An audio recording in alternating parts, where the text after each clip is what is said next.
کروں رب کے نام سے ابتدا جو ہے خالق ارض و سما، یہ خدا سے میری ہے دعا تجھ پہ نہ آئے کوئی وبا۔ وہ میرا خدا تجھے بخت دے، تجھے تخت دے، تجھے تاج دے، تجھے حکمتوں کے سراغ دے، تجھے نور کے وہ چراغ دے، تو بنے جو نور کا بادشاہ اور علم بانٹے خیرات میں، تیرے وہ بھی سجدے قبول ہوں جو قضا ہوئے ہوں حیات میں، تیرا علم شہرا عام ہو، سبھی دنیا تیری غلام ہو، سبھی تجھ سے سیکھیں زندگی، یوں تو زندگی کا امام ہو، جو تلاش حق میں سفر کریں تجھے ایسے مولا پاؤں دے، تجھے دھوپ کی نہ نظر لگے، تجھے بادلوں کی وہ چھاؤں دے، تیرے چمن کے پھول کھلے رہیں، تیرے زخم سارے سلے رہیں، تجھے دشمنوں سے بچاؤ میں تیرے اپنے سارے ملے رہیں۔ میرے دوستوں کی یہ محفلیں سبھی محفلوں پہ سلام ہو، یہ نصیر کا جو کلام ہے سبھی دوستوں کے نام ہو۔ ناظرین آپ دیکھ رہے ہیں بہار رمضان۔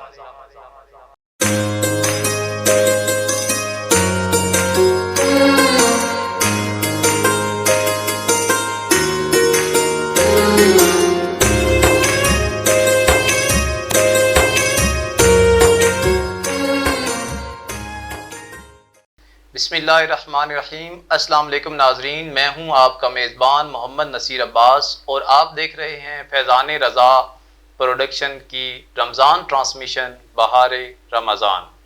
ناظرین کرام، ہمارا سلسلہ ٹرانسمیشن کا جاری ہے۔ اس کے اندر ہم ایک شخصیت کا تعارف کرواتے ہیں اور اس کے بعد اس شخصیت کے بارے میں مزید جو ہے علامہ صاحب اس پر روشنی ڈالتے ہیں، لیکن آج کا ہمارا پروگرام جو ہے وہ روٹین سے ہٹ کر ڈیفرنٹ ہے۔ اس کے اندر آج کے پروگرام کے اندر جو ہے یہ کوئی شخصیت نہیں ہے، بلکہ آج ہم کسی اور حوالے سے اپنے ناظرین کو معلومات دیں گے۔ ناظرین کرام، آج کا ہمارا موضوع جو ہے وہ میں پہلے ہی آپ کو بتا دیتا ہوں، آج کا ہمارا موضوع جو ہے وہ عجائبات قرآن ہے۔ ناظرین کرام، قرآن مجید اللہ تبارک و تعالی عز و جل کا وہ کلام پاک ہے کہ جس کو پڑھنا بھی عبادت، سننا بھی عبادت، باوضو چھونا بھی عبادت، دیکھنا بھی عبادت، اس پر عمل کرنا تمام عبادتوں کی اصل عبادت ہے۔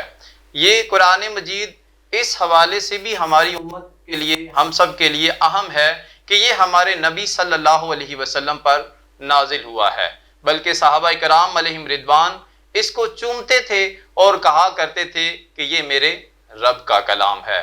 ناظرین کرام، اس حوالے سے آج ہم سنیں گے کہ قرآن کے اعجازات کیا ہیں۔ ناظرین کرام، قرآن مجید کے بے شمار اعجازات ہیں۔ ایک آدھ میں واقعہ آپ کی بارگاہ میں عرض کرتا ہوں، اس کے بعد ہمارے علامہ صاحب اس پر روشنی ڈالیں گے۔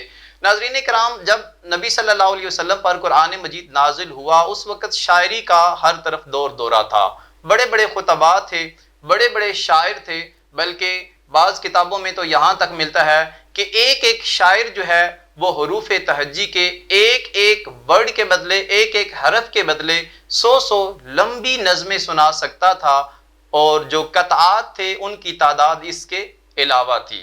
حافظے کے حوالے سے بہت زیادہ مضبوط لوگ تھے یہ عرب لوگ، کئی خطیبوں کے منظوم خطبے ان کو زبانی یاد تھے۔ جب قرآن مجید نبی صلی اللہ علیہ وسلم پر نازل ہونا شروع ہوا، انہوں نے نبی صلی اللہ علیہ وسلم پر جو الزامات لگائے اس میں یہ بھی تھا کہ یہ پیغمبر نہیں ہے، نعوذ باللہ، یہ ایک شاعر ہے، کہ یہ شاعری گھڑ لیتا ہے اور ہمیں سنا دیتا ہے۔ انہوں نے، بعض نے تو شروع میں شاعری کی بڑی تعریف کی کہ یہ شاعری ہے۔ آپ علیہ السلام نے فرمایا نہیں، یہ کلام مجید اللہ تعالیٰ کا کلام ہے۔ تو جب سورہ کوثر نازل ہوئی، اس وقت قرآن کا ایک بہت بڑا اعجاز سامنے آیا، بہت بڑا معجزہ سامنے آیا۔ اس کی 3 آیات ہیں، انا آتیناک الکوثر فصلی لربک وانحر ان شانئک ھو الابتر۔ عرب کے اندر رباعی 4 مصروں کا رواج تھا، 3 مصروں پر مشتمل جو شاعری ہوتی ہے اس کو تسلیث کہا جاتا ہے۔ تو یہ 3 مصروں والی، یعنی ان کے نزدیک یہ 3 مصروں والی، ویسے تو 3 آیات ہیں، پہلی مرتبہ انہوں نے ایک نظم دیکھی جس کے اندر مکمل مضمون، مکمل ہر چیز تھی، تو وہ بڑے حیران ہوئے۔ تو عرب کے اندر کہا جاتا ہے کہ ایک ایسا شاعر تھا جو کہ اپنی زبان دانی کو محفوظ رکھنے کے لیے، اپنی زبان کو سیو رکھنے کے لیے ایک غار میں رہا کرتا تھا۔ وہ باہر اس لیے نہیں نکلتا تھا کہ دوسری زبانوں کے لفظ اس کی خالص عربی میں شامل ہوں گے اور اس کی زبان جو ہے وہ خراب ہو جائے گی۔ تو ایک صحابی رسول صلی اللہ علیہ وسلم نے ان تینوں آیات کو لکھا، اس شخص کے پاس چلے گئے۔ وہ شخص جو ہے وہ شاعری کے والے سے بڑا ماہر سمجھا جاتا تھا، بلکہ اس کے علاوہ بھی ایک واقعہ ہے، وہ بھی آپ کی بارگاہ میں عرض کروں گا۔ تو اس صحابی رسول نے یہ 3 آیات لکھی اور غار کے دہانے پر رکھ دی کہ جناب اس کا چوتھا مصرع دے دیجئے۔ اس نے اس کا چوتھا مصرع جو دیا وہ سنے۔ اس نے پڑھا انا آتیناک الکوثر فصلی لربک وانحر ان شانئک ھو الابتر۔ جو چوتھا مصرع اس نے دیا وہ یہ تھا، ما ھذا کلام البشر، یہ کسی بشر کا کلام نہیں ہو سکتا۔ پھر ایک صحابی رسول صلی اللہ علیہ وسلم نے اس آیت کو لیا، اور ایک عرب کے اندر شاعر آتا تھا، وہ بھی بڑے مضبوط حافظے کا مالک تھا۔ وہ گھوڑے پر سوار چلتے چلتے اگلا مصرع دے دیتا تھا۔ مثلا شعر کا ایک مصرع کہا ہے اس کے سامنے، تو وہ دوسرا مصرع اپنے پاس سے دے دیتا، اور وہ مکمل بحر اور ہر چیز کے اصولوں، شاعری کے اصولوں پر مکمل اترتا ہوتا تھا۔ تو چونکہ عرب میں 4 مصرعوں کی رباعی کا ہی رواج تھا، 3 مصرعوں والی نظم نہیں تھی، تو ایک صحابی رسول صلی اللہ علیہ وسلم نے یہ مطلب آیت لی، یہ صورت لی، اور اس کا انتظار کیا۔ وہ جہاں سے گزرتا تھا وہاں پہ راستے میں کھڑے ہو گئے، انہوں نے یہ کلام سنایا انا آتیناک الکوثر۔ اس صحابی نے اس شاعر کو سنایا کہ چوتھا مصرع جناب دے دیجیے، آپ گھوڑے پر چلتے چلتے چوتھا مصرع دے دیتے ہیں، دوسرا مصرع دے دیتے ہیں، بڑے عظیم قسم کے آپ شاعر مانے جاتے ہیں، عربوں میں آپ کا ایک نام ہے، ایک روب ہے، شاعری کے حوالے سے ایک دبدبہ ہے۔ تو انہوں نے سنایا کہ انا آتینا، صحابی رسول سناتے ہیں انا آتیناک الکوثر فصلی لربک وانحر ان شانئک ھو الابتر۔ اس گھوڑے والے نے بھی چوتھا مصرع یہی دیا، ما ھذا کلام البشر، کہ یہ کسی بشر کا کلام نہیں ہو سکتا۔ اس سورہ مبارکہ کو خانہ کعبہ کے اندر بھی جو ہے وہ بھی لکھ کے لٹکایا گیا کہ اس کی طرح کا کوئی اعجاز لے کر آئیں، اس کی طرح کی کوئی مثال لے کر آئیں۔ کفار کوئی اس کی مثال نہیں لے کر آئے، اور کئیوں نے اس کو دیکھتے ہوئے اسلام قبول کر لیا تھا کہ یہ واقعی ہی اللہ تبارک و تعالیٰ کا کلام ہے۔ ناظرین کرام، اس کلام ربانی کے حوالے سے آج انشاءاللہ تعالی ہمارا پروگرام ہے، اسی حوالے سے ہم سنتے ہیں۔ تو ہم نے آج کلام اللہ پر بات کرنے کے لیے دعوت دے رکھی ہے علامہ فیض الرحمان خان صاحب کو۔ سر آپ کا بہت شکریہ، آپ ہمارے پاس تشریف لائے، میں آپ کو ویلکم کرتا ہوں۔ جزاک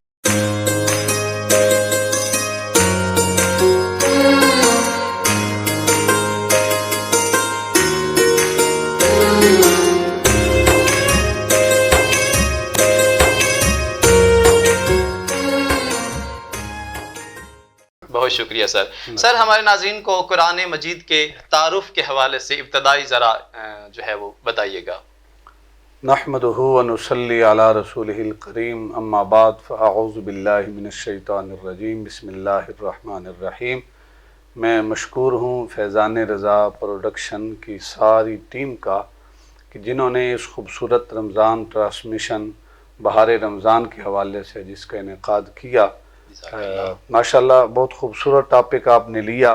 ہماری کوئی بساط نہیں ہے کہ ہم کلام اللہ کے اوپر گفتگو کریں، بات وہی ہے کہ جس طرح یوسف علیہ السلام کو خریدنے کے لیے ایک بڑھیا آ گئی تھی، سبحان اللہ، اور ارادہ یہ تھا کہ میرا نام بھی خریداروں میں شامل ہو جائے گا۔ بے شک تو ہماری کوئی مجال نہیں ہے کہ ہم کلام اللہ کے اوپر بات کریں، ہاں کر اس لیے رہے ہیں تاکہ کل قیامت کے دن اللہ رب العزت کے کلام کے ساتھ جو کلام کرنے والے تھے، یا اللہ رب العزت کی کلام کی جو عجائبات ہیں یا جو اعجازات ہیں، ان میں اس بندہ گناہگار کا نام بھی آ جائے گا۔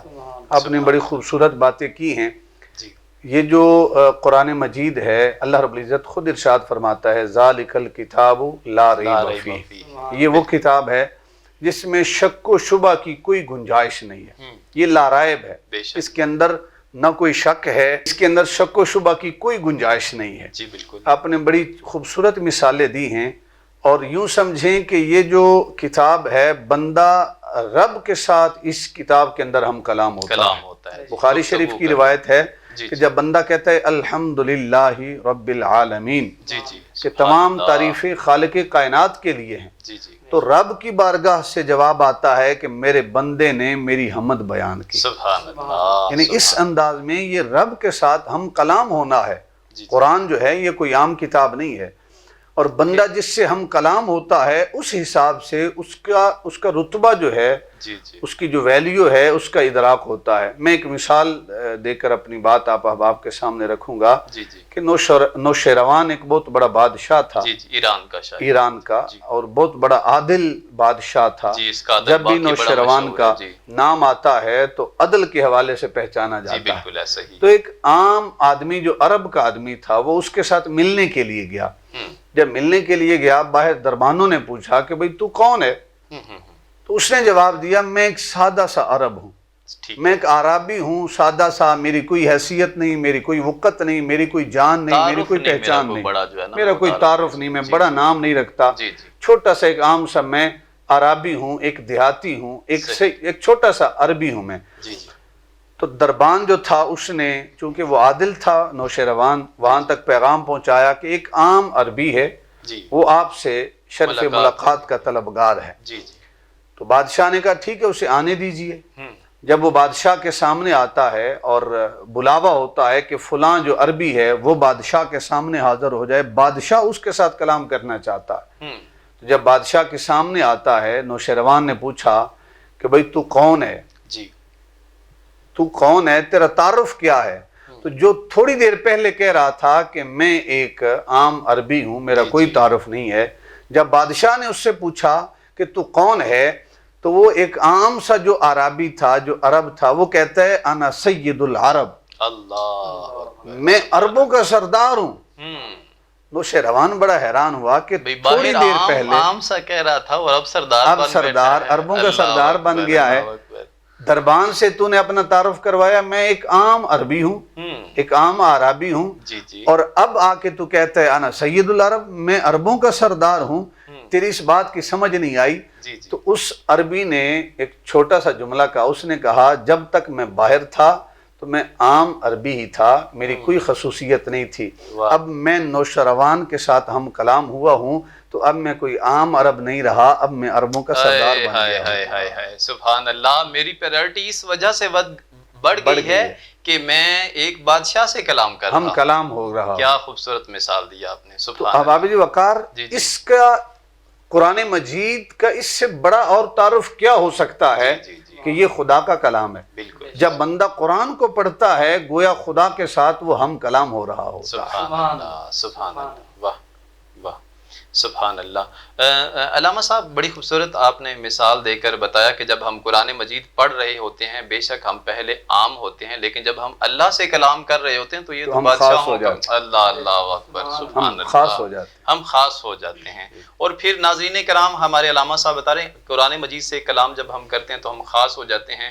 جب ہم باوضو ہو کے، زبانی تو بے وضو بھی پڑھا جا سکتا ہے، اور جب ہم باوضو ہو کے پڑھیں گے تو اور زیادہ خاص ہو جائیں گے، اور جب مصلی رسول پر کھڑے ہو کر جو حافظ قرآن جو ہے وہ تلاوت کرتے ہیں، تراویح کی سعادت، وہ کتنے خاص ہو جائیں گے۔ اللہ، اسی حوالے سے آپ نے بڑی خوبصورت بات کی۔ امام عاصم رحمت اللہ تعالی علیہ، اور یہ مسجد نبوی کے امام ہیں۔ اللہ اللہ، آپ نے بڑی خوبصورت بات کی طرف اشارہ کیا، میرے ذہن میں یہ بات آ گئی۔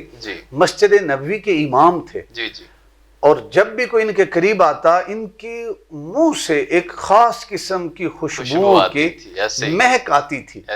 تو لوگ کہتے کہ انہوں نے الائچی رکھی ہے اس وجہ سے یہ خوشبو آتی ہے، یہ خوشبو کی جو مہک ہے ان کے منہ سے آتی ہے۔ تو بعض لوگ پوچھتے بھی کہ آپ جو ہے وہ الائچی رکھتے ہیں، کیا کھاتے ہیں؟ آپ کے منہ سے بڑی خوبصورت سمیل آتی ہے، خوشبو آتی ہے۔ تو وہ کہتے میں کچھ بھی نہیں رکھتا۔ تو ایک دن ایک شاگرد تھا، اس نے کہا کہ حضور آپ کو آج بتانا پڑے گا کہ آپ کیا رکھتے ہیں منہ میں، ایک عجیب قسم کی سمیل آتی ہے، خوشبو آتی ہے آپ کی منہ سے، تو اس کا راز کیا ہے؟ تو کہا بابا میں کچھ نہیں رکھتا۔ وہ بھی بڑا ڈھیٹ تھا، وہ بھی ساتھ جو ہے وہ چمٹ گیا کہ نہیں جب تک آپ بتائیں گے نہیں اس وقت تک میں بھی سوال کرنا نہیں چھوڑوں گا۔ تو بار بار امام عاصم جو ہے رحمت اللہ تعالی علیہ ٹالتے رہے کہ بھئی میں کچھ چیز نہیں رکھتا، یہ ان کی ایک عاجزی وہ چھپانا چاہتے تھے۔ لیکن جب بار بار شاگرد نے بھی اصرار کیا، وہ مجبور ہو گئے جی تو انہوں نے جواب دیا دراصل بات یہ ہے کہ ایک رات میں استراحت تھا، میری جسم کی آنکھیں تو بند تھیں لیکن روح کی آنکھیں کھلتی ہیں، اور اللہ کے محبوب کا دیدار نصیب ہوتا ہے، سبحان اللہ کے محبوب کے رخ بددہا کی زیارت مجھے نصیب ہوتی ہے، اور اللہ کے محبوب جب مجھ سے محو گفتگو ہوتے ہیں تو ایک عجیب انداز ہے۔ سرکار فرماتے ہیں اے عاصم، تو جب میرے مصلی پہ کھڑا ہو کے خدا کا قرآن پڑھتا ہے اور اتنی خوبصورت آواز میں پڑھتا ہے کہ لوگ سن کر حیران رہ جاتے ہیں، دنگ رہ جاتے ہیں، اے عاصم اگلے جو الفاظ ہیں وہ بڑے خوبصورت ہیں، اے عاصم ذرا اپنے ہونٹوں کو میرے قریب تو کرو، کیا بات، اپنے ہونٹوں کو ذرا میرے قریب تو کرو، جن ہونٹوں سے تو میرے مصلی پہ کھڑے ہو کر، جن ہونٹوں سے تو خدا کے قرآن کی تلاوت کرتا ہے، میں ان ہونٹوں کو اپنے ہونٹوں سے بوسہ دینا چاہتا ہوں۔ سبحان اللہ، کیا مقدر پایا حضرت امام عاصم رحمۃ اللہ تعالی علیہ۔ آپ فرماتے ہیں میں نہ الائچی رکھتا ہوں نہ اور کوئی ایسی چیز جس کے ساتھ میری منہ کے اندر خوشبو آئے، یہ سرکار کے بوسہ دینے کا صدقہ ہے، بوسہ دینے کا صدقہ ہے کہ میرے منہ سے خوشبوؤں کے حلے ہی آتے ہیں، خوشبوؤں کی پھوار جو ہے وہ میرے منہ سے جاری رہتی ہے اور ہر لمحہ جاری رہتی ہے۔ سبحان اللہ، سبحان اللہ، آپ صلی اللہ علیہ وسلم کی تو کیا ہی بات ہے۔ ناظرین کرام، ہمارے علامہ صاحب قرآن مجید کی تلاوت کرنے کے فضائل کے حوالے سے بات کر رہے ہیں۔ ناظرین کرام، قرآن مجید جو ہے رمضان شریف کے اندر ہمارا ذوق ہوتا ہے، ہم پڑھتے ہیں اس کو۔ قرآن مجید پورا سال پڑھنا چاہیے، اور بعض دفعہ ہم کسی عالم دین کی یا کہیں سے تقریر سن لیتے ہیں کہ قرآن مجید کے بڑے فضائل ہیں، ایک لفظ پر اتنی نیکیاں ہیں، تو ہم بڑے ذوق کے ساتھ قرآن مجید کھولتے ہیں، کبھی ذوق بن جائے تو سورہ یاسین پڑھتے ہیں یا سورہ رحمان پڑھ لیں گے، سورہ ملک پڑھ لیں گے۔ تو ناظرین کرام، آج ہم اس پروگرام کی برکت سے میں یہ بھی آپ کی بارگاہ میں التجا کروں گا کہ یہ صرف یہ صورتیں ہی قرآن میں نہیں ہیں، سورہ بقرہ بھی قرآن کی صورت ہے، سورہ آل عمران بھی قرآن مجید کی ہی صورت ہے، سورہ ہود بھی قرآن مجید کی، سورہ جمعہ بھی، سارا قرآن ہی ہمیں پڑھنا چاہیے۔ ہم کوشش کریں کہ روزانہ کا بے شک ایک رکوع پڑھ لیا کریں، ہمارا قرآن کے ساتھ رابطہ ضرور ہونا چاہیے۔ ناظرین کرام، ہمارے آئمہ کرام قرآن مجید کی کثرت کے ساتھ تلاوت کیا کرتے تھے، اور ہمیں پورے قرآن مجید کی ہی تلاوت کرنی چاہیے۔ قرآن مجید کے امت پر، مسلمانوں پر کچھ حقوق بھی ہیں، اس کے پڑھنے کے فضائل بھی ہیں، تو ہم اس حوالے سے بات کرتے ہیں علامہ صاحب سے۔ علامہ صاحب، ہمیں بتائیے گا کہ ہمارے آئمہ کا قرآن مجید کی تلاوت کے حوالے سے کیا ایک معمول ہوتا تھا، اور امت کے ذمے قرآن مجید کی تلاوت کے حقوق کیا ہیں؟ ماشاءاللہ، بہت خوبصورت سوال آپ نے کیا۔ پہلی بات تو یہ ہے کہ قرآن کے حقوق میں سے پہلا حق یہ ہے کہ اس پر ایمان لایا جائے، اس کو آخری کتاب مانا جائے، تسلیم کیا جائے، اور اس کو 30 پاروں کا قرآن ہی سمجھا جائے، نہ اس سے زیادہ نہ اس سے کم، اور اس کی ہر آیت پر ہمارا ایمان ہونا چاہیے۔ بندہ مومن کوئی بھی جو اس کی ایک آیت کا بھی انکار کرے گا وہ شخص دار اسلام سے خارج ہے۔ دوسرا جو قرآن کا حق ہے وہ یہ ہے کہ اس قرآن کی تلاوت کی جائے، اور تلاوت جو ہے کم از کم سال میں ہم 2 مرتبہ پورے قرآن مجید کو الحمد سے لے کر والناس تک اس کو ختم کریں، کم از کم یہ اس کا تلاوت کا حق ہے، اور سرکار کی سنت بھی ہے 2 مرتبہ ختم۔ اللہ کے محبوب ہر سال جبریل امین کے ساتھ دور کیا کرتے تھے۔ آخری سال جس سال حضور کا وصال ہوا، آپ صلی اللہ علیہ وسلم نے 2 مرتبہ دور کیا ہے جبریل امین کے ساتھ۔ تو اس کا حق یہ بھی ہے کہ اس کی تلاوت کی جائے۔ اور آپ نے جو ائمہ کی طرف اشارہ کیا، واقعی ایک بڑی حیرت انگیز بات ہے کہ امام شافعی رحمۃ اللہ تعالی علیہ جو امام اعظم ابو حنیفہ کے شاگردوں کے شاگرد ہیں، آپ دادا استاد بنتے ہیں امام اعظم ابو حنیفہ، امام شافعی رحمۃ اللہ تعالی علیہ کے، آپ کا انداز کیا ہے کہ آپ شہر مکہ المکرمہ سے مدینہ المنورہ سفر کرنے کے لیے تشریف لے کے جاتے ہیں، کیونکہ پرانا دور ہے، آج تو 5 گھنٹوں میں سفر طے ہو جاتا ہے، 2 گھنٹوں میں، اس دور میں پیدل سفر ہوا کرتے تھے، تو 16 دن لگے امام شافعی کو شہر مکہ سے مدینہ المنورہ جاتے ہوئے، اور ان 16 دنوں میں امام شافعی رحمۃ اللہ تعالی علیہ نے ایک قرآن مجید نہیں، 2 نہیں، 3 نہیں، 5 نہیں، 16 دن ہیں، سفر بھی ہے، اور سفر کے دوران امام شافعی رحمۃ اللہ تعالی علیہ نے 16 قرآن مجید ختم کیے۔ سبحان اللہ سبحان اللہ۔ علامہ صاحب آپ بتا رہے ہیں امام شافعی نے رحمۃ اللہ تعالی علیہ نے 16 دنوں میں 16 مرتبہ قرآن مجید ختم کیا، اور چونکہ یہ بھی آپ بات کر رہے ہیں کہ امام اعظم ابو حنیفہ رحمۃ اللہ تعالی علیہ جو ہیں وہ ان کے دادا استادوں میں سے بنتے، ان کے قرآن مجید کی تلاوت کا ذوق کیا تھا، وہ ذرا بیان فرمائیں۔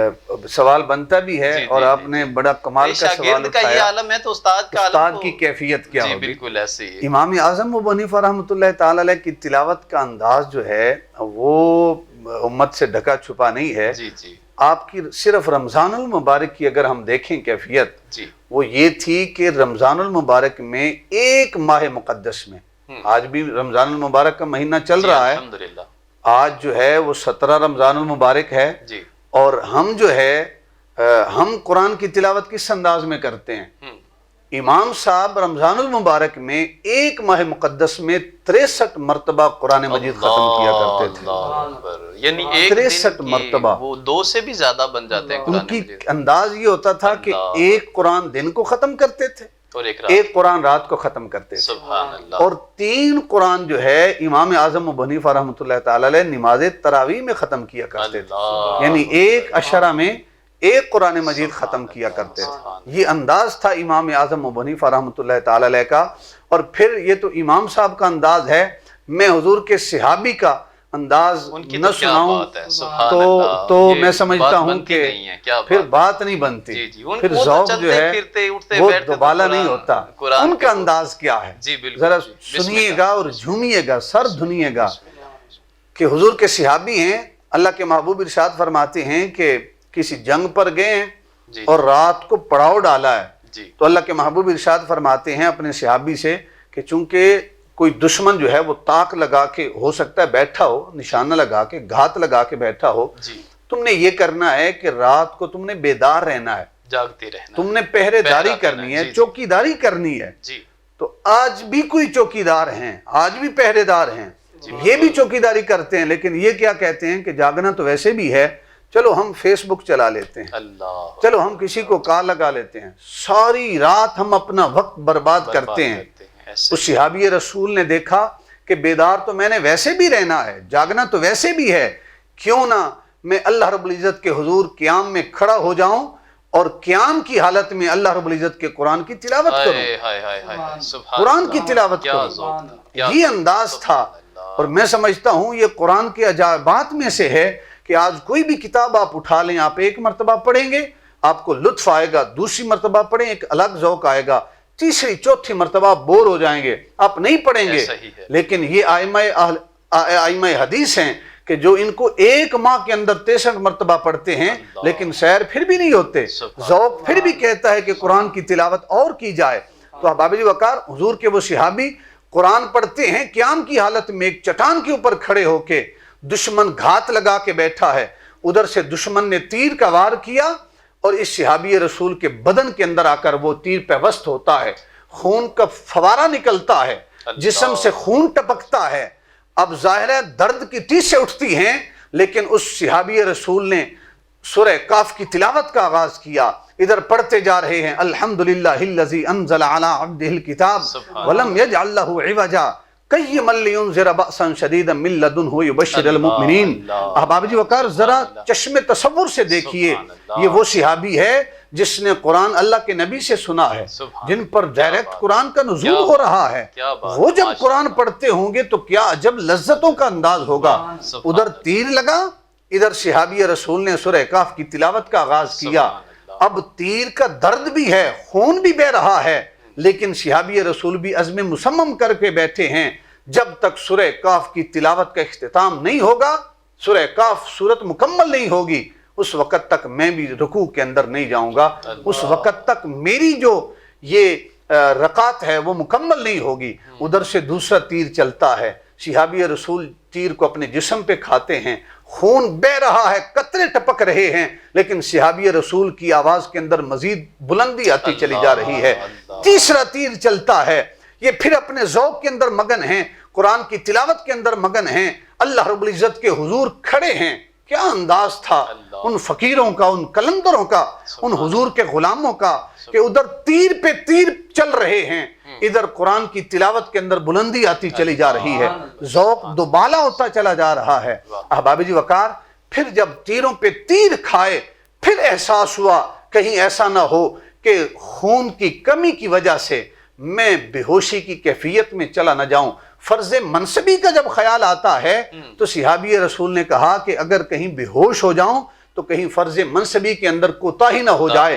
آپ نے سلام پھیرا، حضور کے غلاموں کو بیدار کیا کہ دشمن گھات لگا کے بیٹھا ہے اور مجھ پر تیروں کے وار کیے ہیں، اور ساتھ اعلان کرتا ہے رب کعبہ کی عزت کی قسم ہے اگر فرض منصبی کا خیال نہ ہوتا اس وقت تک میں اپنی تلاوت ختم نہ کرتا جب تک سورہ کاف جو ہے اس کا اختتام نہ ہو جاتا۔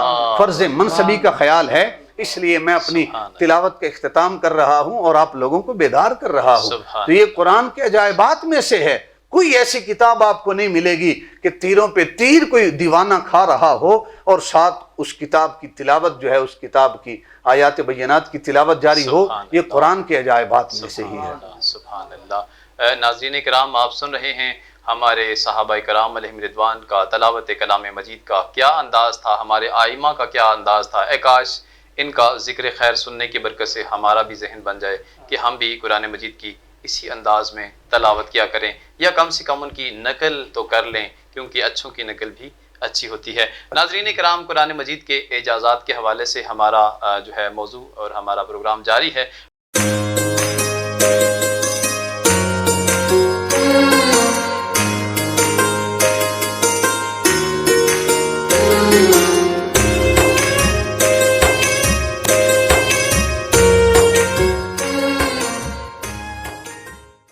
حضور نظر کرم ہو، غریب آئے ہیں، حضور نظر کرم ہو، غریب آئے ہیں، بڑے نصیب لیے خوش نصیب آئے ہیں، حضور نظر کرم ہو،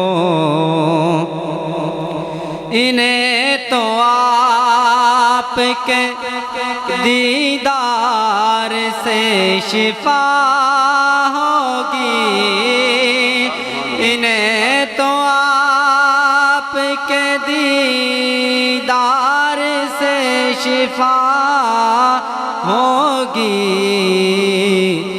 مریض عشق ہیں در پہ عجیب آئے ہیں، بڑے نصیب لیے خوش نصیب آئے ہیں، حضور نظر کرم ہو۔ یہ آپ کے ہیں سبھی موت سے نہیں ڈرتے، یہ آپ کے ہیں سبھی موت سے نہیں ڈرتے، اٹھائے کاندھوں پہ اپنے صلیب لائے ہیں، اٹھائے کاندھوں پہ اپنے۔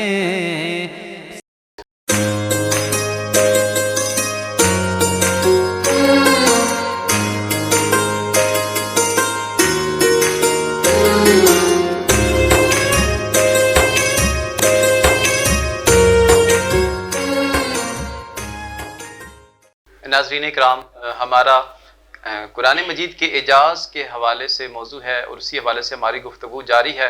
جیسا کہ آپ کو بتایا کہ قرآن مجید کی ہر آیت، ہر سورت، ہر پارہ، ہر منزل اور پورا قرآن جو ہے وہ معجزات سے بھرا ہوا ہے۔ ہم آج ایک الگ سے حوالے سے بات کرتے ہیں، ایک الگ حوالے سے۔ علامہ صاحب ہمیں بتائیے گا، قرآن مجید کی جو عددی مماثلت ہے اس حوالے سے ہمارے ناظرین کو ذرا بتائیں کہ اس میں قرآن مجید کا جو اعجاز ہے. ایک بہت خوبصورت جو ہے وہ موضوع کو آپ نے چھیڑا ہے، اور حال ہی میں کس حوالے سے تحقیق جو ہے وہ میری نظروں سے گزری ہے. جی جی. اور میں حیران رہ گیا کہ کوئی بھی کتاب اگر آپ کمپیوٹر کے اندر بھی سیٹ کریں تو وہ عددی مماثلت آپ کو کسی اور کتاب میں نظر نہیں آئے گی، اتنی زیادہ نظر جو نہیں قرآن مجید کے اندر ہے. جی بالکل. وہ کس انداز میں جی کہ خالق کائنات ارشاد فرماتے ہیں کہ ان مثل عیسیٰ عند اللہ کمثل آدم جی خلقہ من تراب ثم قال له کن فیکون. جی. کہ خالق کائنات مثال دے رہے ہیں کہ عیسیٰ کی مثال آدم کی طرح ہے. جی جی. خلقہ من تراب، جنہیں ہم نے مٹی سے پیدا کیا. جی. ثم قال له کن فیکون، اور پھر ہم نے کہا کہ ہو جا، پس وہ ہو گئی. جی. اب ایک مماثلت تو یہ ہے کہ حضرت آدم علیہ السلام بغیر نطفے کے پیدا ہوئے ہیں. جی. اور تو جناب عیسیٰ روح اللہ بھی ایسے ہی ہے. جی. حضرت آدم علیہ السلام کے باپ بھی نہیں ہیں، جناب عیسیٰ روح اللہ کے باپ بھی نہیں یہ بھی ہیں. مماثلت ایک تو یہ مماثلت ہے. جی. عددی مماثلت جو ہے جی. ان مثل عیسیٰ عند اللہ کمثل آدم، کمثل آدم. وہ جی. عددی مماثلت قرآن میں کس انداز میں ہے؟ وہ اس انداز میں ہے کہ جب ہم قرآن میں دیکھتے ہیں حضرت عیسیٰ علیہ السلام کا جو اسم گرامی ہے وہ 25 مرتبہ دہرایا گیا ہے. اچھا. یعنی پورے قرآن میں حضرت عیسیٰ روح اللہ کا نام 25 مرتبہ آیا ہے. جی. اور جب میں نے اس تحقیق کو پڑھا تو مجھے پتہ چلا کہ حضرت آدم علیہ السلام کا جو اسم گرامی ہے وہ بھی 25 مرتبہ ہی قرآن میں اس کا ذکر ہوا ہے. سبحان اللہ. یعنی یہ عددی مماثلت ہے، حالانکہ اس کا ذکر نہ قرآن میں اللہ کے کسی فرمان میں اس کا دعویٰ کیا گیا ہے، نہ حضور کے فرامین میں. اشارہ تو ملتا ہے نا، عیسیٰ کی مثال ایسے ہی ہے جیسے آدم. ان کا 25 مرتبہ، ان کا بھی 25 مرتبہ. یہ ایک اشارتاً واقعی بات ہے. قرآن کی دو اشارتاً بھی بعض اوقات چیزیں ہوتی ہیں، بعض اوقات عبارتاً ہوتی ہیں. اسی طرح قرآن مجید کی ایک اور آیت ہے، میں وہ آپ کے سامنے رکھوں گا. خالق کائنات ارشاد فرماتے ہیں وَلَوْ شِئْنَا لَرَفَعْنَاهُ بِهَا وَلَكِنَّهُ أَخْلَدَ إِلَى الْأَرْضِ وَاتَّبَعَ هَوَاهُ فَمَثَلُهُ كَمَثَلِ الْقَلْبِ ان تحمل علی یلحس او تترک یلحس ذالک مثل القوم الذین کذبوا بآیاتنا. جی. ذالک مثل القوم الذین کذبوا بآیاتنا. اب اس آیت کے اندر خالق کائنات ارشاد فرماتے ہیں وَلَوْ شِئْنَا لَرَفَعْنَاهُ بِهَا وَلَكِنَّهُ أَخْلَدَ إِلَى الْأَرْضِ، کہ ہم چاہتے تو اسے اوج کی طرف لے جانا چاہتے تھے، اپنی آیات کے بل بوتے پر، اپنی نشانیوں کے بل بوتے پر، بلندی پر لے جانا چاہتے تھے. وَلَكِنَّهُ أَخْلَدَ إِلَى الْأَرْضِ، لیکن اس نے پستی کی طرف، زمین کی طرف جانا جو ہے وہ قبول کیا. وَاتَّبَعَ هَوَاهُ، اور اس نے کیا کیا؟ اپنی خواہشات کی پیروی کی، اللہ خواہشات کے پیچھے چل پڑا. اور پھر خالق کائنات نے ارشاد فرمایا فَمَثَلُهُ كَمَثَلِ الْقَلْبِ، اس کی مثال ایسے ہے جیسے کتا ہوتا ہے. استغفر اللہ. اور اس کی مثال کیوں دی؟ آگے خالق کائنات نے ارشاد فرمایا ان تحمل علیہ یلحس او تترک یلحس، اگر آپ اس کے پیچھے بھاگیں تو پھر بھی وہ ہانپتا ہے، اس کی زبان لٹک رہی ہوتی ہے. اور اگر آپ اس کو چھوڑ دیں او تترک یلحس، چھوڑ دیں تو پھر بھی وہ ہانپتا ہے. اللہ. اور فرمایا کہ ذالک مثل القوم الذین کذبوا بآیاتنا، یہ اس قوم کی مثال خالق کائنات ارشاد فرماتا ہے جس نے ہماری آیتوں کو جھٹلایا ہے. اب اس آیت کے اندر الذین کذبوا بآیاتنا، جس نے ہماری آیتوں کو جھٹلایا. یہ جو آیت کا حصہ ہے پورے قرآن کے اندر اگر آپ اس کو تلاش کریں تو 5 مرتبہ آپ کو ملے گا. ٹھیک ہے. پورے قرآن میں کذبوا بآیاتنا، الذین کذبوا بآیاتنا، ٹھیک ہے، 5 مرتبہ آپ کو ملے گا. اور خالق کائنات نے اوپر ارشاد فرمایا فَمَثَلُهُ كَمَثَلِ الْقَلْبِ، ان کی مثال کتے کی طرح ہے. جب میں نے خود قرآن مجید کے اندر کتے کا ذکر جو ہے اس کو تلاش کیا کہ کتے کا لفظ قرآن میں کتنی دفعہ آیا ہے، تو کتے کا ذکر بھی پورے قرآن مجید کے اندر 5 دفعہ آیا ہے. اچھا، آیات کو جھٹلانے والے لوگ جو لفظی والے سے ہے وہ بھی 5 دفعہ، اور کتے کا ذکر بھی، اور کتے کا ذکر بھی 5 دفعہ. یہ دونوں کے درمیان ایک عددی مماثلت ہے. پھر احباب وقار، قرآن مجید میں جب ہم دیکھتے ہیں آسمانوں کا ذکر، 7 سماوات، 7 آسمان، اور اس کا ذکر پورے قرآن میں ہمیں 7 دفعہ ملتا ہے. اچھا سبع سماواتن، جی جی جی، یعنی 7 آسمانوں کا ذکر بھی پورے قرآن میں ہمیں 7 مرتبہ ہی ملتا ہے۔ واہ سبحان اللہ۔ اور آسمانوں کے لیے ویسے لفظ خلقہ بھی شمار دفعہ استعمال ہوا ہے، آسمانوں کے لیے لفظ خلقہ جو ہے جی جی، وہ بھی 7 دفعہ ہی استعمال ہوا ہے۔ واہ یہ عددی مماثلت ہے، یعنی انعام کا اگر آپ قرآن کے اندر ذکر دیکھیں جی جی تو وہ 117 مرتبہ آتا ہے، جی جی، اور لفظ مغفرہ جو ہے اس کو قرآن کے اندر اگر آپ تلاش کریں تو وہ 234 مرتبہ آپ کو ملے گا، یعنی ڈبل تعداد ہے اس کی۔ صحیح ہے، تو اشارہ اس طرف ہے کہ اللہ رب العزت جو ہے وہ معافی کو زیادہ پسند کرنے والا ہے، سبحان اللہ سبحان اللہ۔ اس لیے 234 مرتبہ جو ہے وہ اس کا ذکر ہے۔ دنیا اور آخرت کا جو ذکر ہے وہ پورے قرآن مجید کے اندر دنیا کا ذکر بھی 115 مرتبہ اور آخرت کا ذکر جو ہے وہ بھی ہمیں 115 مرتبہ ہی ملتا ہے، یعنی یہ عددی مماثلت بھی ان کے درمیان پائی جاتی ہے۔ اور جب آپ لفظ شیطان کو تلاش کریں پورے قرآن میں وہ بھی 88 مرتبہ ملے گا، اور ملائکہ کا جو فرشتوں کا ذکر ہے ملائکہ کا وہ بھی آپ کو 88 مرتبہ ہی ملے گا۔ یہ ایک عددی مماثلت ہے جو ہے قرآن مجید میں ہمیں نظر آتی ہے۔ اسی طرح لفظ مصیبت ہے، تکلیف ہے یا غم ہے، اس کا ذکر ہمیں قرآن مجید کے اندر جو ہے 75 مرتبہ 75 مرتبہ ہمیں ملتا ہے۔ اسی طرح جو شکر ہے، اللہ کے حق کو قبول کرنا ہے، شکر گزار ہونا ہے یا حق بات کو تسلیم کرنا ہے۔ جی محترم نصیر عباس صاحب، آپ دیکھیں کہ لفظ امرا جو ہے یہ قرآن مجید میں 23 مرتبہ اس کا ذکر آیا ہے، اور رجل جو ہے مرد کا ذکر یہ بھی 23 مرتبہ آیا ہے، یعنی ایک عددی مماثلت ان میں بھی ہے۔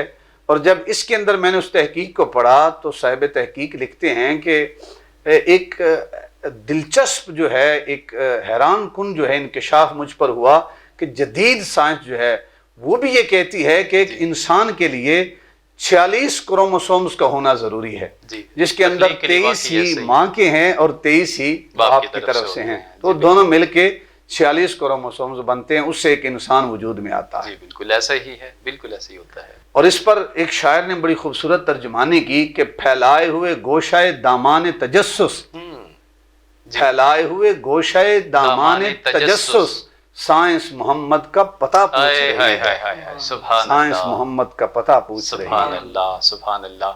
ناظرین کرام، قرآن مجید کے اعجاز کے حوالے سے گفتگو جاری ہے، اور بڑی دلچسپ بات انہوں نے کی ہے کہ 23 کروموسومز میل کی طرف سے اور 23 فیمیلز کی طرف سے ہوتے ہیں جو زائگوٹ بنانے کے لیے ہوتے ہیں۔ آپ نے سائنس کے حوالے سے یہ خود بھی پڑھا ہوگا، سنا ہوگا، تو یہ ہمارے قرآن مجید کے اندر بھی موجود ہے۔ ناظرین کرام، یہاں پر وقت ہوتا ہے ہمارے ثناخوان مصطفیٰ صلی اللہ علیہ وسلم کا، تو ثناخوانی کے حوالے سے ہمارے پاس آج موجود ہیں بلاول شہزاد قادری۔ بلاول شہزاد صاحب، آپ ہمیں آج کیا سنا رہے ہیں؟ جی میں آپ کو ایک کلام ہے اس کے چند اشعار اپنے ناظرین کو سناؤں گا۔ ہاں، منفرد سب سے بناتا ہے، نظر آتا ہے، منفرد سب سے بناتا ہے، نظر آتا ہے، منفرد سب سے بناتا ہے، نظر آتا ہے، عشق جب رنگ چڑھاتا ہے، نظر آتا ہے، عشق جب رنگ چڑھاتا ہے، نظر آتا ہے، جس کو سرکار علم جنگ کا کرتے ہیں عطا،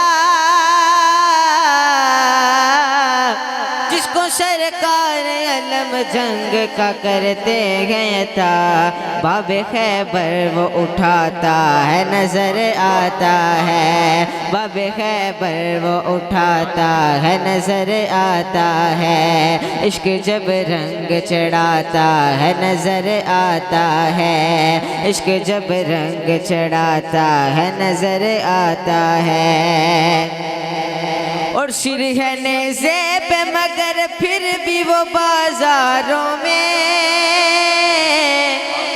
سرہن زیب مگر پھر بھی وہ بازاروں میں، پڑھ کے قرآن دکھاتا ہے، نظر آتا ہے، پڑھ کے قرآن دکھاتا ہے نظر آتا ہے، پڑھ کے قرآن دکھاتا ہے نظر آتا ہے، عشق جب رنگ چڑھاتا ہے نظر آتا ہے، منفرد سب سے بناتا ہے نظر آتا ہے، منفرد سب سے بناتا ہے نظر آتا ہے، عشق جب رنگ چڑھاتا ہے نظر آتا ہے، عشق جب رنگ چڑھاتا ہے نظر آتا ہے۔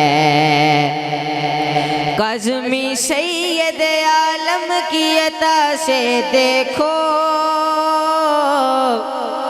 کاظمی سید عالم کی عطا سے دیکھو، کوئی خواجہ کوئی داتا ہے نظر آتا ہے، کوئی خواجہ کوئی داتا ہے نظر آتا ہے۔ کاظمی سید عالم کی عطا سے دیکھو، کاظمی سید عالم کی عطا سے دیکھو، کوئی خواجہ کوئی داتا ہے نظر آتا ہے، کوئی خواجہ کوئی داتا ہے نظر آتا ہے، عشق جب رنگ چڑھاتا ہے نظر آتا ہے۔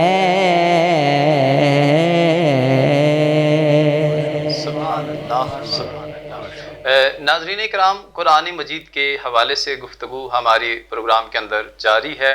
ناظرین کرام، قرآن مجید ایسی کتاب ہے، ایسا کلام ہے جس کے اندر، جس کو سمندر کہیں تو شاید غلط ہو جائے، یہ سمندر سے بھی زیادہ وسیع ہے۔ اس کے اعجاز، اس کے کمالات، اس کے فضائل، اس کے معجزات بہت ہی زیادہ ہیں۔ اس کے اندر ہمیں انوکھے جانور بھی ملتے ہیں، انوکھے انسان بھی ملتے ہیں، انوکھی دیگر چیزیں بھی ملتی ہیں جس کو آج سائنس بھی ثابت کر چکی ہے۔ ناظرین کرام، اس کے اندر قوموں کا عروج بھی ہے اور قوموں کا زوال بھی ہے۔ قوموں کے زوال کے حوالے سے اگر ہم بات کریں تو بعض بستیاں ایسی جو کہ آسمانوں پر لے جا کر الٹی کر کے پٹخ دی گئی، اور بعض قومیں ایسی بھی ہیں جن کی شکلیں بگاڑ دی گئی۔ بعض قوموں پر مختلف قسم کے عذابات کھانے پینے کے حوالے سے آئے، بعضوں پر پانیوں کا، خون کا، مختلف قسم کے عذابات۔ یہ سارا کا سارا سلسلہ قرآن مجید کے اندر بڑا دلچسپ انداز کے اندر بیان کیا گیا ہے۔ اے کاش ہم اس کی تلاوت کرنے والے بن جائیں۔ ہم چلتے ہیں علامہ صاحب کی طرف۔ علامہ صاحب، ہمیں یہ بتائیے گا کہ بعض قوموں کے جو ہے واقعات ملتے ہیں۔ ایک قوم کا واقعہ جو میری اس وقت ذہن میں آ رہا ہے، 70,000 لوگ جو تھے، 70,000 افراد ایک ہی دن میں مر گئے اور پھر وہ زندہ بھی ہو گئے۔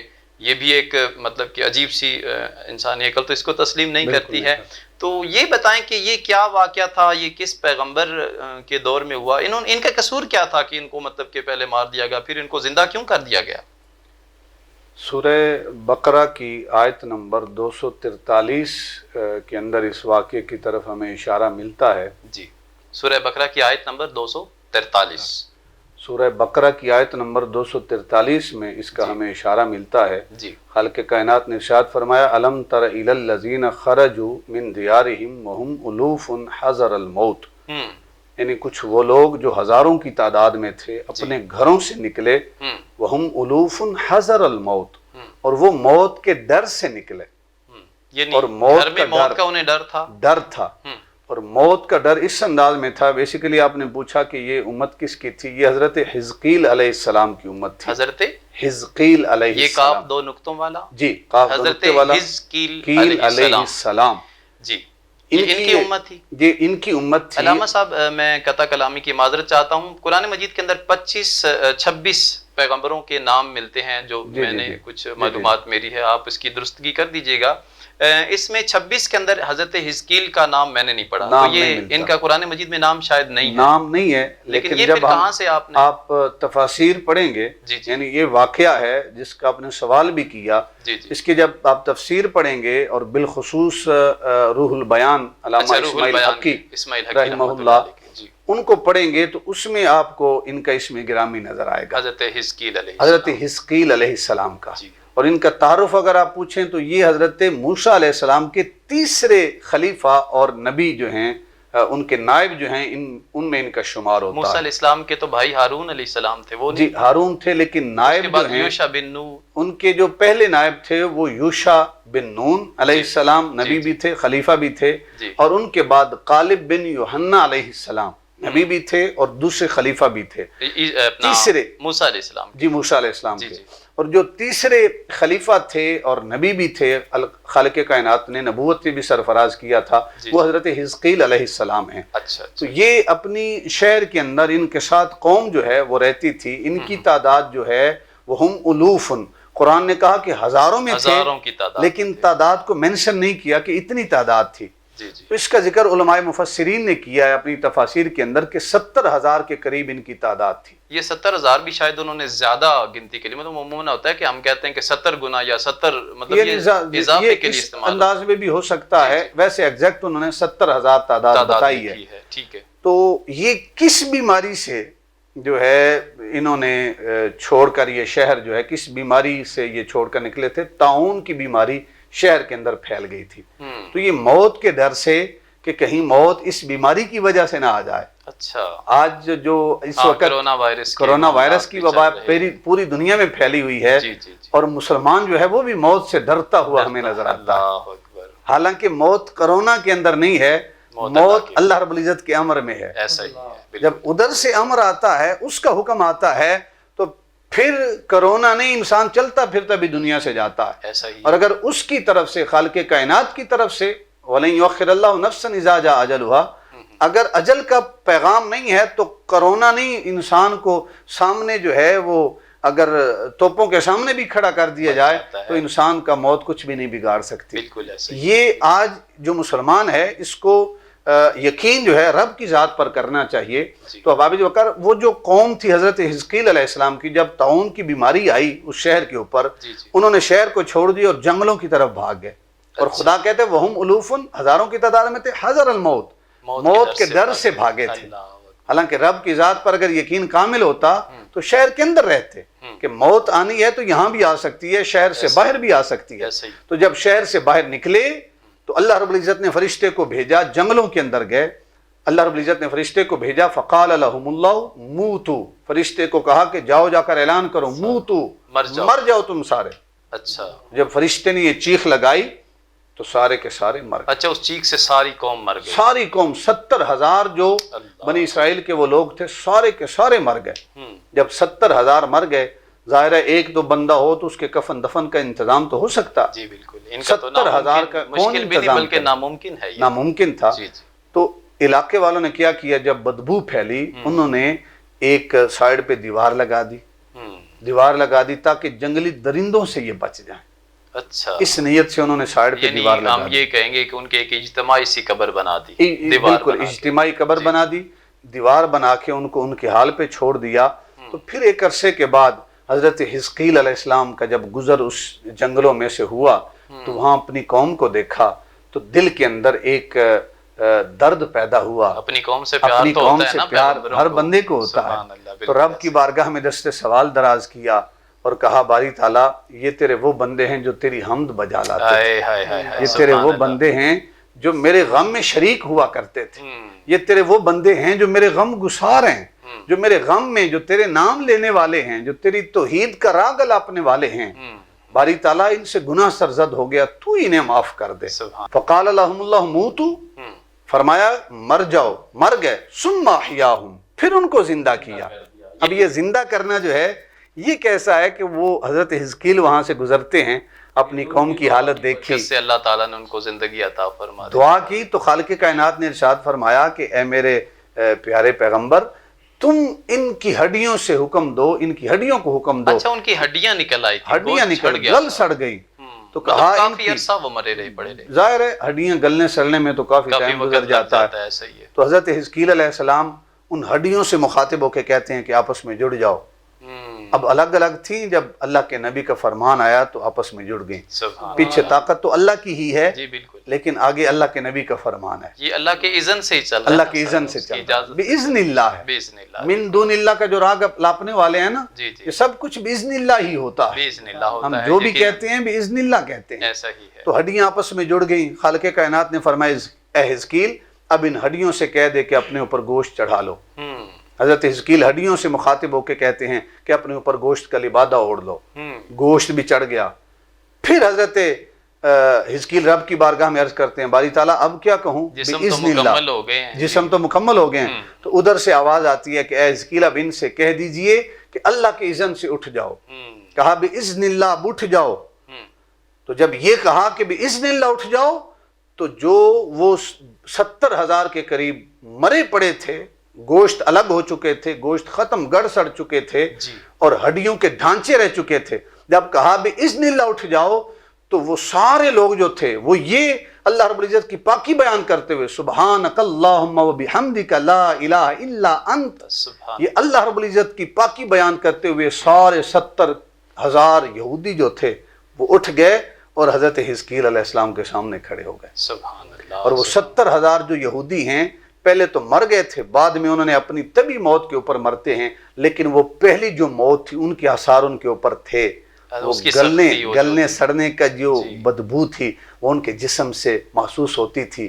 اور وہ جو بھی نیا لباس پہنتے تھے، جس طرح کفن میلا ہو جاتا ہے، ان کے لباس میں سے وہ جو کفن کی آثار اور کیفیات ہیں وہ ان میں سے بو، اور وہ کفن کی جو صورت ہوتی ہے جس طرح میلا ہو جاتا ہے وہ ان سے جو ہے وہ آثار بعد میں مرنے تک بھی رہے۔ اور آج بھی جو یہودی حزقیل علیہ السلام کی اس 70,000 افراد میں، ان کی اولاد میں جو بھی آج ہیں، جو نسل یہودی چل رہی ہے، ان کی بدبو اور جسم کے اوپر کپڑوں کا میلا ہونا وہ آج بھی آپ کو نظر آئے۔ اچھا، یہ ان سے جو مخصوص قسم کی بو آتی ہے یہ شاید وہی بو ہے؟ جی بالکل وہی بو ہے جو یہودیوں میں سے آتی ہے۔ صحیح ہے، صحیح۔ علامہ صاحب آپ نے بات کی ہے کہ وہ موت کے ڈر سے بھاگ کے چلے گئے۔ آج کل بھی ظاہر ہے کرونا وائرس کے معاملات ہیں، تو ہمارے اکثر سوشل میڈیا پر یہ بھی چل رہا ہوتا ہے کہ جو ہے وہ فلاں کہتے ہیں احتیاط کریں، فلاں یہ کہتے ہیں، فلاں ہم جو ہیں پاکستانی یہ کہتے ہیں کہ جو مطلب کہ قبر میں رات ہے۔ تو اس کا علامہ صاحب ہمارے وہ بتا دیں کہ ہمارا یہ مقصد ہرگز نہیں کہ گھروں سے آپ نکلیں، بلکہ گھروں بے احتیاطی کریں۔ بے احتیاطی دیکھیں اللہ کے بھی اصل میں موت کا ڈر مقصد تھا، گھروں سے نکالنا مقصد جو ہے وہ نہیں ہے، وہ نہیں تھا۔ اصل میں اللہ کے محبوب کا فرمان ہے کہ جس علاقے میں طاعون بیماری ہو جو وہاں موجود ہیں وہ وہاں سے نکلے نہیں، اور جو وہاں نہیں ہیں وہ جائیں نہیں۔ یہ احتیاط ہے، یہ احتیاط ہے۔ اس حدیث کو ہم دلیل بنا کے یہ کہہ سکتے ہیں کہ کرونا وائرس والے جو لوگ ہیں وہ اپنے گھروں میں ہی رہیں، اور ان سے ملنے کے لیے دوسرے لوگ نہ جائیں۔ یعنی احتیاط جو ہے، احتیاط اپنی جگہ، یعنی توکل یہ نہیں ہے کہ گھوڑے کو ویسے ہی چھوڑ دیا جائے، توکل یہ ہے کہ پہلے اس کے پاؤں باندھا جائے اور اس کی رسی کو بھی نیچے باندھا جائے، درخت کے ساتھ یا کسی بھی چیز کے ساتھ باندھا جائے، پھر اس کے بعد رب کی ذات پر توکل کیا جائے۔ تو اس کا مطلب ہرگز کوئی یہ نہ سمجھے کہ آپ بے احتیاطی کرتے پھریں، آپ اسپتالوں میں تندرست ہیں تو اسپتالوں کے چکر لگاتے پھریں، نہیں، یا بازاروں کے بلا وجہ چکر لگاتے پھریں۔ آپ احتیاط کریں، لیکن احتیاط کے ساتھ ساتھ اگر موت بھی آتی ہے تو اللہ کے امر کے ساتھ آتی ہے۔ کرونا کسی کو موت نہیں دے سکتا، موت میرے رب کا فرمان دیتا۔ کرونا تو سر ویسے بھی نہیں، کیونکہ کئی ایسے افراد بھی جو ہے نا وہ مطلب اس سے تندرست بھی تو ہوئے ہیں نا، جو آگے پلازما ڈونیٹ بھی کر رہے ہیں۔ یہ بالکل تندرست ایسے ہی ہے، بالکل۔ ناظرین کرام، قرآن مجید کے حوالے سے گفتگو چل رہی ہے، یہاں ہم شامل کرتے ہیں نعت کے لیے ہمارے پاس موجود ہیں محمد بلال قادری۔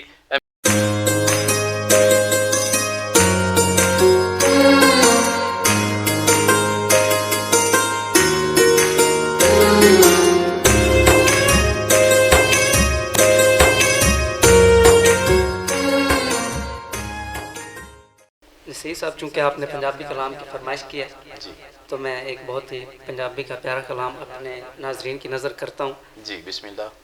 ایویں رل دے نے لوکی تیرے نال سونیا، ایویں رل دے نے لوکی تیرے نال سونیا، تینوں رب نے بنائے بے مثال، بے مثال سونیا، ایویں رل دے نے لوکی، ایویں رل دے نے لوکی۔ بھلا ہووے آقا تیری رحمتاں دی اکھ دا،